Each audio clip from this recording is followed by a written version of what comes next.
What's up, everybody out there in YouTube land? So, unfortunately, I'm not going to have a ton of time to stream this week. So, instead, y'all are going to get blasted with YouTube content. So, strap in, enjoy. Hope it's worth the wait. Got a league of Grixis today. Already ran through it. This is a voiceover of the league.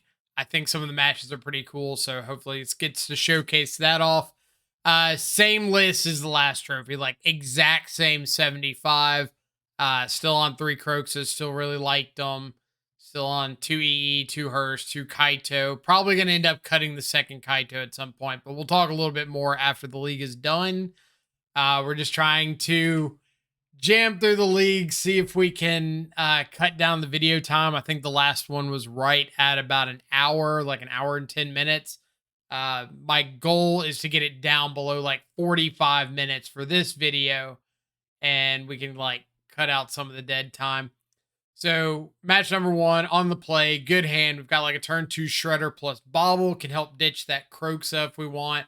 Or if we're in like a control match, we can hard cast the Croaks on turn 2, get a little extra value out of it. Our opponent's on a mulligan to 5 with a Wooded Foothills and no companion revealed. So my first thought's like creativity, maybe rhinos, something like that. Ditching Croaks is good. We got the lands to get back Croaks on turn 4. We've got the cards in the graveyard. We see Fable, so I would assume creativity, but in Dolphin Triome, Overgrown Tomb doesn't really scream creativity. So I'm honestly not sure what we're up against. Now we find out at Zoo, we see Shardless Agent, Eldritch Evolution, Scion of Draco.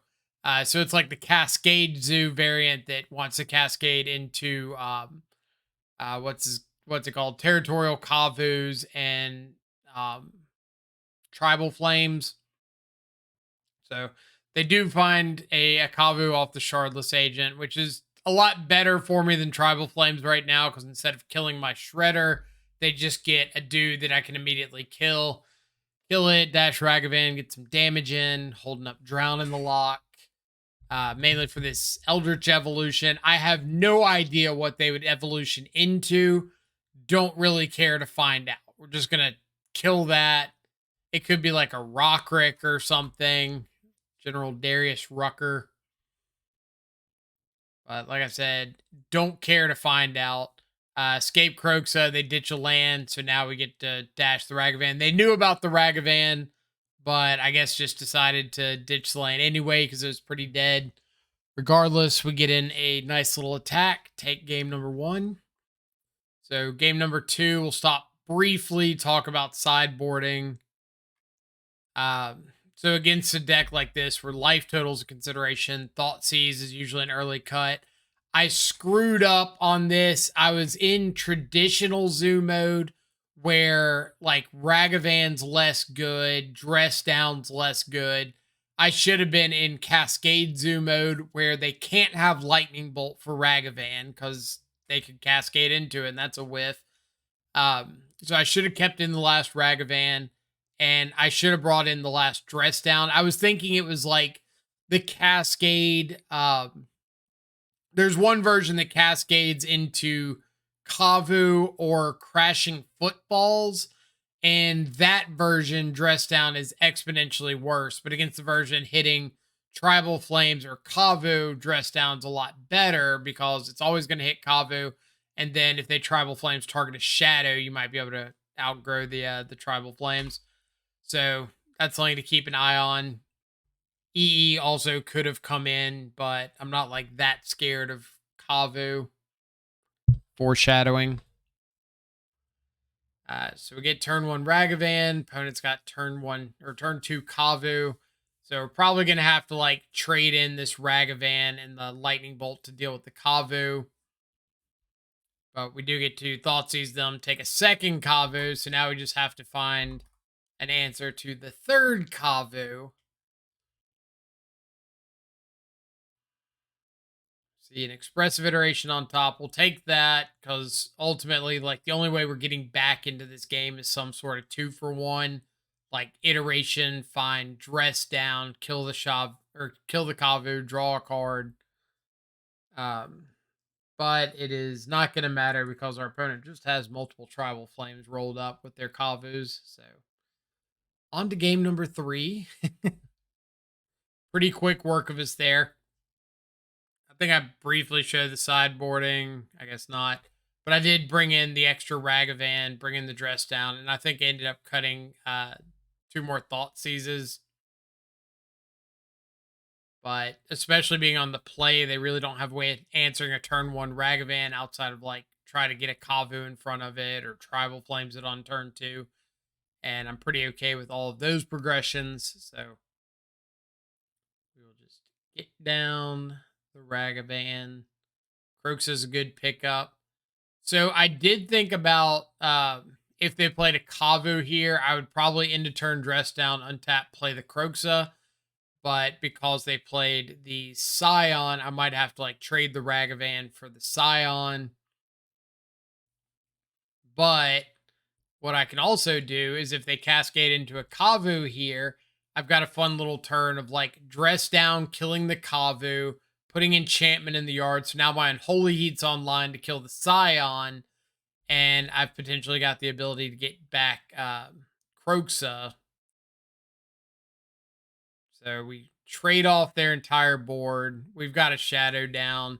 They do have a Leyline Binding and a Tribal Flames, but we've got the Spell Pierce, and we're going to get to untap and just like escape Kroxa and hopefully start kind of going to town there.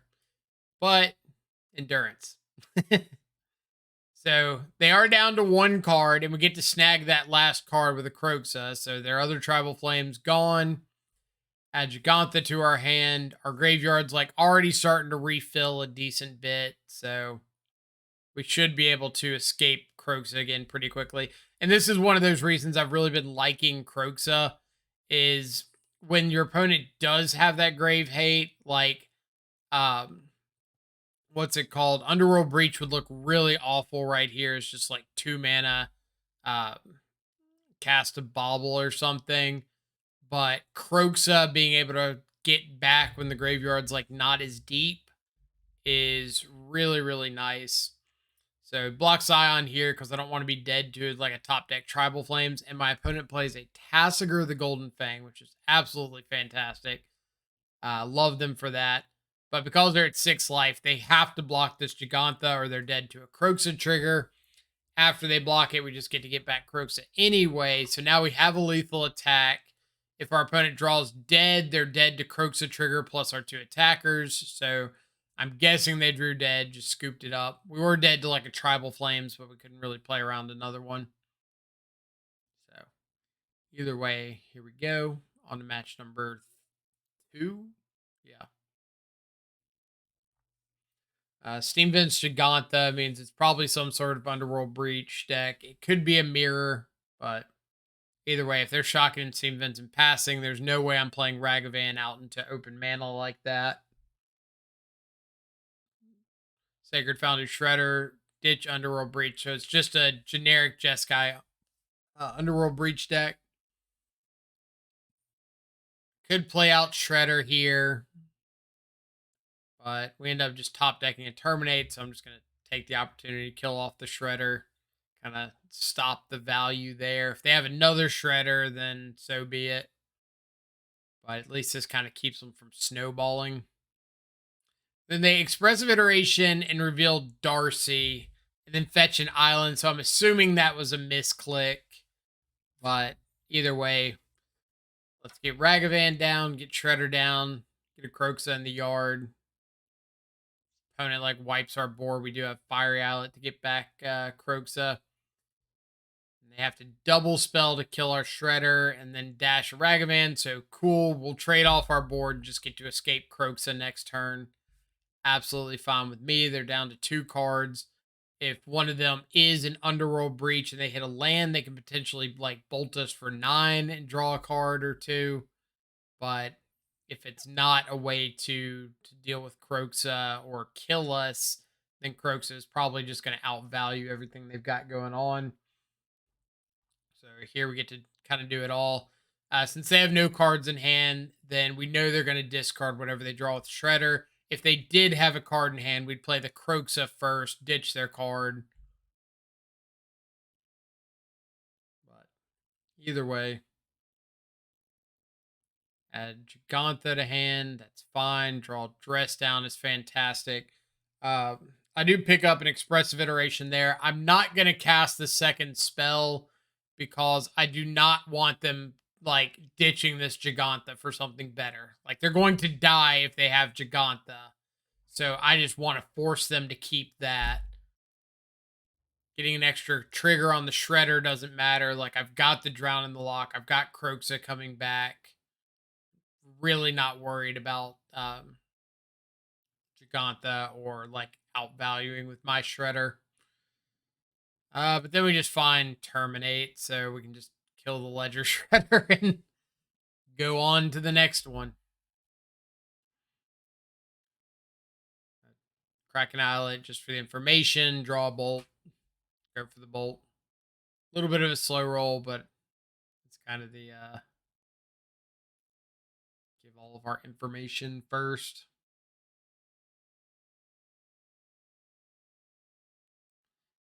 Opening hand's fine. We've got lands, we've got spells, we've got answers to like Channeler, Ragavan. Saw Expressive Iteration off the top with Bauble. Want to keep that. Definitely down for a little iteration.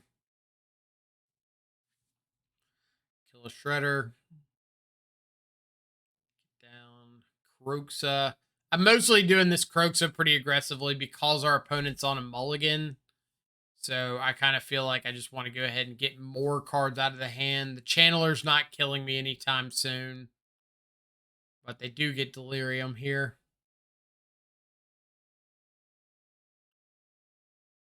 But the quicker I get Croxa in the yard, the quicker I can get Croxa back. So and then picking up on Holy Heat's actually really, really nice because now I can kill this Channeler and just hold up Drown next turn. Kill in response to the fetch so they can't like opt or something and get some value. Consider. They're going to add Gigantha to their hand, so we're going to take the opportunity to get back Croxa. If they do have like land, Underworld Breach, Bolt, we die, but the odds are at least fairly slim that they've got all three of those. Is their exact 3 cards plus Croxa, or they drew one of the missing pieces. And if they don't have it, then we just get like this in a situation where Croxa is going to go ham on both their life total and their cards in hand. So Expressive Iteration. No, I don't want you to have card advantage. Follow it up with a Prismatic Ending. We get to say no to that too. And I believe our opponent's going to scoop it up pretty quickly. We're still at a spot where we could be dead to an Underworld Breach, but I can't really like stop myself from being dead to an Underworld Breach. See a Bolt on top of their library, so it's a Teferi drawing Channeler. We know their last card in hand is a Lightning Bolt. So I get to like go ahead and snipe out the Bolt. There's like no way that they're casting the Bolt here because you run the risk of just me having a Bolt, you being dead out of nowhere. So I feel pretty comfortable playing the Croxa there. And opponent draws, considers, whiffs on the considers, and just like scoops it up there. Very understandable. So round number 3. Start on the play, get to Thoughtseize away. I'll talk about that Thoughtseize decision real quick.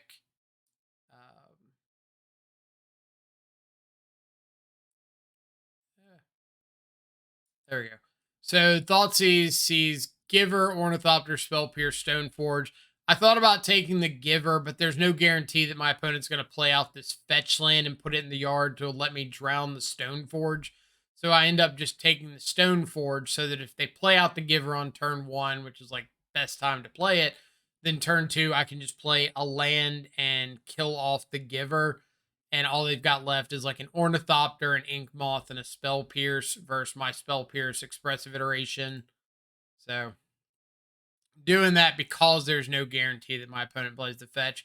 If they were sitting there with like just 3 fetches, then I would probably take the Giver and plan on like drowning the locking the Stone Forge. But we'll take this. Get Croxa in the yard while they're kind of fields down. And here, decide to play out the expressive iteration because I know they've got a spell pierce. But if they pierce the expressive iteration, it means they don't get to make a construct this turn, which takes a lot of pressure off of me. And if they did let the iteration resolve, then I still get to play the Ledger Shredder if I want, but I just get like more spells, more looks and more spells.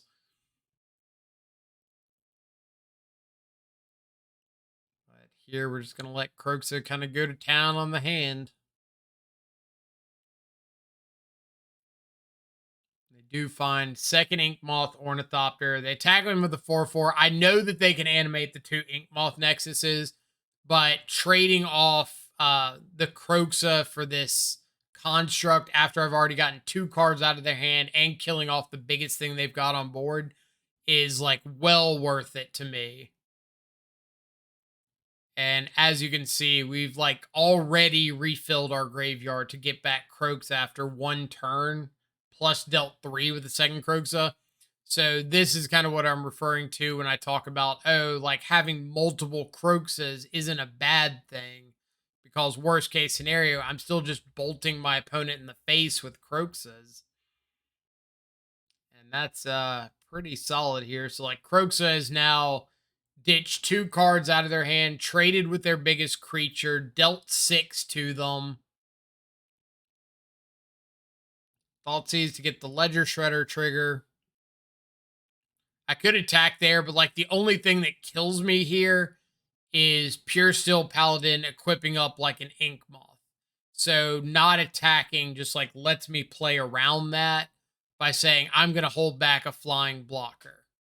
That way, if you do find a Pure Steel and you are able to strap up the Ink Moth with a hammer, like I'm not going to die to that. And if you don't find it, then I'm just going to outvalue you. So play the second Ledger Shredder. They scoop to that, and we get to go to game number 2. Sideboarding. Boarding out like a bunch of Thoughtseizes and Ragavans. Ragavan especially on the draw. I'll keep more Ragavans in on the play when you can play them out like ahead of a what's it called? Esper Sentinel. But on the draw off an Esper Sentinel, it looks god awful. So this hand, a little bit awkward. I kind of want to just fire off one of these expressive iterations now. I know I get no value off of it, but the worst thing they're doing is putting in a Cauldra, and I'll get to untap with like double Shadow. Like, luckily, I find something I can cast off the EE, or off the expressive iteration. And we do get to find the third land, and that's kind of what I wanted to do, was make sure I had that third land drop on turn 3. And again, I'm not like afraid of a Cauldra here. Opponent just straps up Ink Moth and attacks in. So I know they're dead already because I just get to dress down, like kill this Sanctifier right here and attack back for 39. And opponent's just got like not much they can do about it. They decided to go for the 2-turn infect kill and just assumed that I wasn't going to be able to get shadows big enough to present lethal. And we get to see back-to-back hammer opponents. So this is round number 4. Thoughtseize sees Sigarda's Aid, Esper Sentinel, Ornithopter. Take the Sigarda's Aid. It's the only way they have in hand to equip up a hammer, and they don't have a way to tutor up a hammer yet. So Nettle Cyst is pretty fine. I'm just kind of looking at developing my cards a little bit. Put the Steam Vents in hand so that when I bobble myself, I can play either the Shock or the Fetch. If I put the bobble into hand and then bobble myself, if I've got like Steam Vents in the yard and I don't like the card, or Steam Vents in exile and I don't like the card, I have to take it. Or I lose out on the Steam Vents. But either way, like feeling kind of fine here. Our opponent's got a little awkward mana. Nettlesis is the weakest of the I guess equipment threats they could have right here. I do want to make this attack and make sure I'm hitting in for 7. That way I've got 2 shadows that are both lethal with lightning bolt next turn. And if opponents just spending their turns like cracking horizon canopies, that is absolutely okay with me.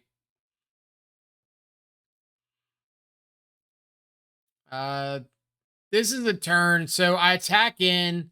They fire up the ink moth. I could go to drown the ink moth, but I kind of don't want to just play into a blacksmith skill. Like if they let the block happen, I'm winning this game very handedly. If they don't let the block happen, like if they blacksmith skill, then I can respond with drown. Then if they have another blacksmith skill, I can bolt and I'm in a really good position. So like I can make the first move to kind of force the issue, but I really don't need to. So instead, we just kind of like roll with it. Now we just get dash Ragavan for lethal. And pretty good game by the Shadows there. Definitely the power of Shadow. We talk a lot about Shadow being like the worst card in Shadow decks a lot of the time right now. Opening hands, pretty slow and clunky, but I've got an answer to like a Sanctifier. I've got a threat. Unfortunately, our opponent's hand, if they find any way to get a hammer, we're in a lot of trouble. I could terminate the Pure Steel, but they've got another Sigarda's Aid anyway. And they find the hammer. I had to read this card, Mirex. It's a land from one of the new sets. You can like tap it for any color, but only on the turn it comes in. And then you can pay 3, tap it, and make a 1/1 like might construct token or whatever that has toxic 1 and can't block. So it's kind of cool. Make dudes.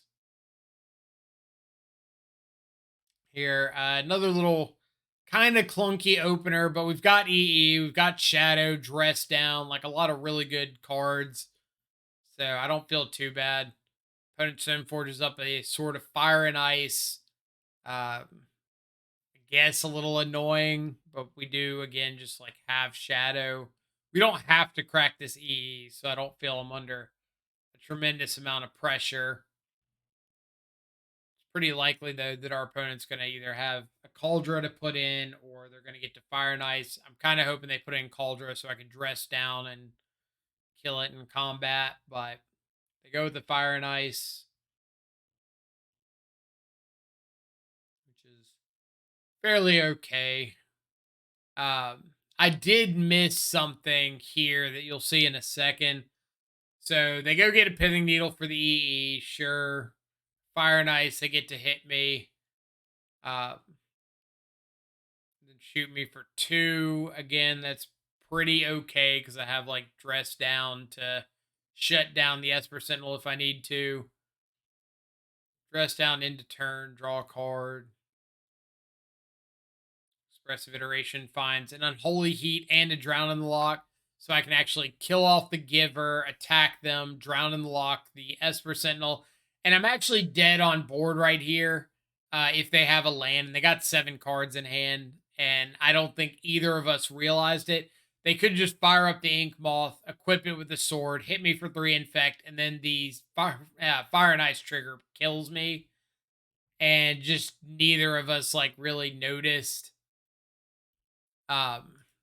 This attack here, the attack's fine. What I'm gonna say is if my opponent was making a construct token, be sure that you cast the Dress Down in response to them activating the Urza Saga.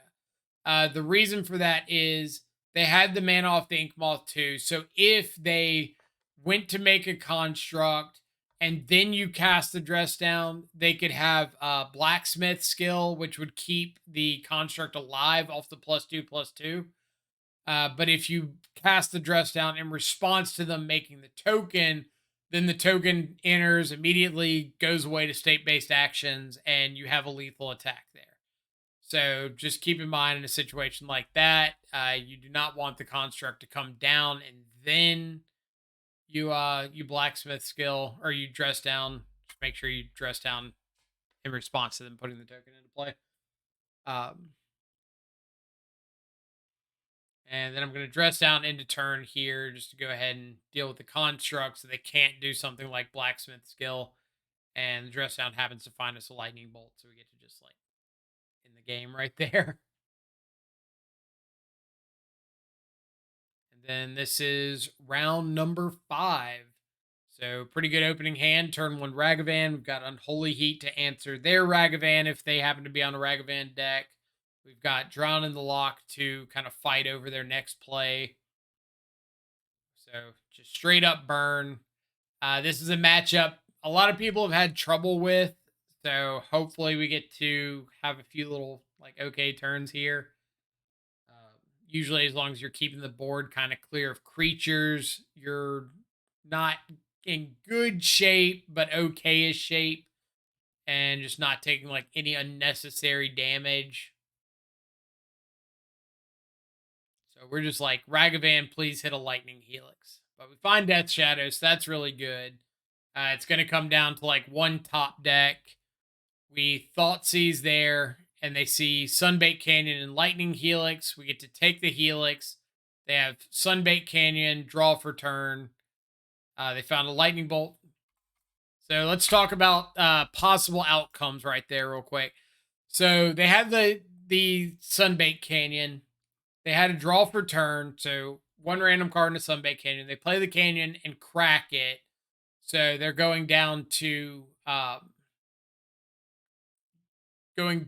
2 mana, 2 cards in hand. If it's exactly bolt, we die. So when we go to our turn and we get ready to make this lethal attack and our opponent lightning bolts the Ragavan, there's no reason to play around a second bolt here. Because if our opponent had a second bolt, they would have just killed us on our turn. And it doesn't matter. Because if we fetch to stop a bolt, we die to the second bolt. Period. So no reason to play around a second bolt. Just force the issue, make the attack. Luckily, our opponent didn't have a second bolt. So on to game number 3, sideboarding against Burn, taking out a bunch of like Thought Seizes, trimming on Iteration or Ledger Shredder, because these cards are really slow on the draw, especially. Ledger Shredder a lot better on the play. But our opening hand does have a turn 1 Ragavan. They had a Swift Spear, but we get to top deck an Unholy Heat to answer it. Goblin Guide reveals Shadow. So let's just try to go get a little chip damage in here. Them spending a bolt on Ragavan is great, and then trading off with the Goblin Guide is great. So for any of like the Burn players watching this, I just want to point out something that often gets overlooked. So you'll see people like not make these chip attacks against Shadow when Shadow's at like 14 life or 13 life or like 15 and you got a 4/4. A lot of people won't make this attack because they're like, oh, I don't want to turn on the Death Shadows. Please remember that you're playing against a deck whose entire like purpose is lowering their own life total for Death Shadow to be online. So like your attack or your lack of an attack to stop Death Shadow from coming online a lot of the times is just playing into that, like, I get to control my life total a lot more. Because in a situation like this, you attack me down to 12. Okay, I play a Shadow. You don't care about a 1/1 Shadow. If I fetch and shock and play a 4/4 Shadow, like, I'm down to 8 life there. Or down to 9 life there, sorry. And you've got 3 cards in hand. Like, I'm putting myself in a really risky situation doing that. So I think just like make the attack, get the value out of like your goblin guide so that your 1 mana turns into 4 or 6 damage instead of 2 damage. But what do I know? I just think it's kind of backwards to like not push through chip damage against the deck that is adequately equipped to chip damage itself. And right there, opponent goes for like a main phase Searing Blaze, and I'm guessing did not know how Searing Blaze interacts with Death Shadow. If you're unaware of this, damage is dealt to the Shadow and myself at the same time. After that damage is dealt, state-based actions are checked. Death Shadow says, all right, well, I've got this damage marked on me. How big am I supposed to be? Oh, well, I'm at 11 life. I should be at 2/2. So this 1 damage isn't going to kill me. And you just progress on after that, go into the next exchange of priority. So if you've got like a fetch land here or something and you Searing Blaze of Shadow, it's going to get that 3 damage marked on it. 3 is going to be dealt to me. I'm going to go down to, I was at 12. I'd go down to 9. And Shadow's going to look up and say, hey, I've got 3 damage on me. How big am I supposed to be? Oh, I'm at 9 life. I should be at 4/4. Cool, I got 3 damage on me. Carry on. It does not receive the damage and say, oh, how big should I, or I've got 3 damage on me. I'm at a 1/1 right now. I should be dead. No, before it checks that, it says, how big should I be when I see this damage on me? I should be a 9 or a 4/4 because I'm at 9 and go from there. So, yeah, Searing Blaze, great against Dragon's Rage Channeler, great against Ragavan, great against Ledger Shredder the first turn, not so great against Death Shadow, like ever. So yeah, that was this league here. My goal was 45 minutes. We actually ended up at 30, about 32 to 33 minutes. So really, really good at getting these leagues really condensed down. Big shout out for Swag Tusk suggesting, or to Swag Tusk for suggesting recording the videos ahead of time, recording the league, just like the playback function on Moto, and then going and doing the voiceover to that. It's really helped speed it up and keep the dialogue going along. Otherwise, talking about the deck list real quick, I've been on and off of Alpine Moon in the sideboard. I think I'm like really kind of off of it. If I lose to Tron, I lose to Tron. I don't think it's a popular enough deck that I really want to tech for it. And Dress Down has been like an absolute all-star against both Saga decks and non-Saga situations. So really pleased with that card.